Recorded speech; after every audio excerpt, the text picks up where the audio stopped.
Los judíos, en especial los talmudistas del Sota y del Sanedrín, han tergiversado la imagen de Jesús en demasía.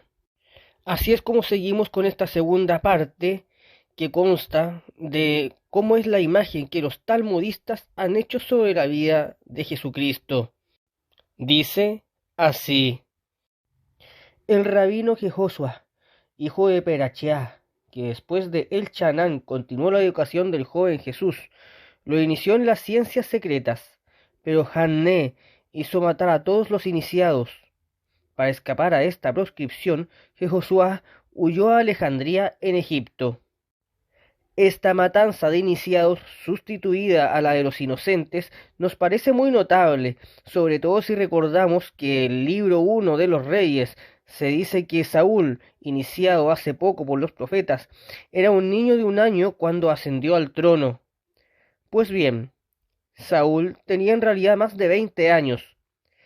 Era costumbre en las iniciaciones proféticas de la Judea, como en la francmasonería moderna, designar el grado de los iniciados por una edad simbólica, y el Evangelio, al hablar de la matanza de niños de 2 años y aún de menos edad, no contradice la aserción del Talmud, lo que por otra parte haría históricamente más aceptable el relato evangélico.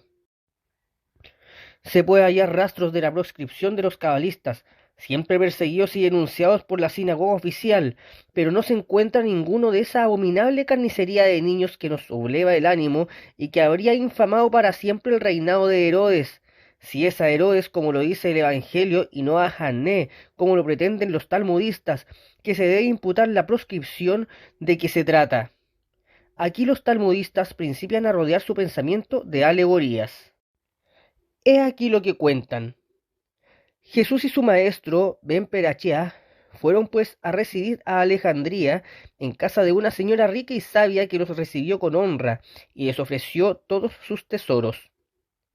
Se comprende que esta señora es el Egipto personificado. El joven Jesús dijo al verla: esta mujer es hermosa, pero tiene un defecto en los ojos que perjudica la rectitud de su mirada. Esta tierra es hermosa, pero es un magnífico destierro. Entonces su maestro se enojó porque había encontrado alguna hermosura a la egipcia y porque admiraba la tierra de la esclavitud. Jesús le dijo: no hay esclavitud para los hijos de Dios, y la tierra que los lleva es siempre de Israel. Ben Perashia entonces maldijo a su discípulo y lo despidió. Jesús se sometió humildemente y se allegaba a menudo a la puerta del maestro, rogándole que tuviera a bien recibirlo. El rabino quedó inflexible. Un día, sin embargo, mientras estaba leyendo los mandamientos de Dios que prescriben amar al prójimo, Jesús se presentó y el maestro, arrepentido, le hizo señas de que espere, teniendo la intención de aplacarse y de recibirlo. Pero Jesús, creyendo que lo rechazaba una vez más, se fue y no volvió. Nuestros padres han hecho mal, dicen los doctores del Talmud a ese propósito, de rechazar a Jesús sin oírlo, y sobre todo de maldecirle con las manos. No peguemos jamás con las 2 manos al que queremos castigar. Guardemos una para levantarlo, consolarlo y sanarlo. Esta palabra, que contiene todo un devenir, palabra que algún día debe promover la reconciliación entre los hijos y los padres, pues nosotros también hemos maldecido a los judíos rechazándolos con las 2 manos. Ahora pues, es también con las 2 manos que para expiar esta falta recíproca de ambas partes habrá que perdonarse y bendecirse. Pero volvamos a la historia de Jesús según los autores del Talmud. Hemos visto que el joven iniciado había admirado la ciencia del Egipto y había sido despedido por su maestro y por haber soñado con una conciliación entre la filosofía del destierro y la religión de la patria. La persecución contra los cabalistas se apaciguó, y Jesús volvió a la Judea con su maestro, o por lo menos al mismo tiempo que él. ¿De qué manera había vivido en Egipto? Sin duda, trabajando en su oficio de carpintero. Cuando volvió a entrar en su ciudad natal, que, según los talmudistas, no era Nazaret, sino Betlem, pasó delante de los ancianos que estaban reunidos según la costumbre, cerca de la puerta de la ciudad, y no los saludó. Sin embargo, acertó a pasar su maestro Jehoshua ben Perachia, y Jesús los saludó, lo que provocó la murmuración de los ancianos. En efecto, el joven los despreciaba porque no eran iniciados a la verdadera ciencia, y reconocía como su superior al que le había abierto la puerta de ella. Los ancianos indignados lo llamaron hijo de la mujer impura. Esto sorprendió a Jesús, pues siempre había considerado a su madre como un modelo de pureza. Fue a consultar a uno de sus tíos, el mismo del cual llevaba su nombre, y éste le reveló la desgracia de María y el misterio de su nacimiento. Jesús se retiró con el corazón desgarrado y no volvió a casa de su madre, pero principió a predicar la nueva ciencia, la de la reconciliación de las naciones y de la religión universal que había soñado en Egipto. Aquí los autores cuentan las bodas de Canaán, en Galilea, donde Jesús encontró a su madre y cuando ésta quiso hablarle, le contestó ásperamente: «Mujer, ¿qué hay de común entre tú y yo?». Después, viendo que la pobre mujer se resignaba con suavidad, se le conmovió el corazón, reunió a sus discípulos, les contó el crimen de Pánter y les preguntó: «¿Creéis que yo pueda honrar a este hombre como padre?». A esto sus discípulos contestaron: «No», a una sola voz. «¿Creéis que mi madre sea impura?», replicó Jesús. «No», contestaron ellos.